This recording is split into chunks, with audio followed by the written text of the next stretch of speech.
পঞ্চম শ্রেণীর শিক্ষার্থী বন্ধুরা, তোমাদের বাংলাদেশ ও বিশ্ব পরিচয় প্রথম অধ্যায় পৃষ্ঠা 2 থেকে আমি ছোট প্রশ্ন রেখেছি। প্রশ্নগুলো পড়ছি এবং উত্তরও পড়ছি, তোমরা নিজেরা পড়বে। 2টি প্রাচীন নিদর্শনের নাম লেখো। বাংলাদেশের অনেক প্রাচীন নিদর্শন রয়েছে, এগুলোর মধ্যে 2টি হলো মহাস্থানগড়, ওয়ারী, বটেশ্বর।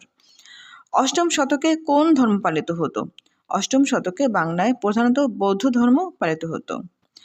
প্রাচীন নিদর্শনগুলো কারা আবিষ্কার করেন? প্রাচীন ঐতিহাসিক নিদর্শনগুলো প্রত্নতাত্ত্বিকরা আবিষ্কার করেন। মহাস্থানগড়ে প্রাপ্ত 3টি নিদর্শনের নাম লেখো।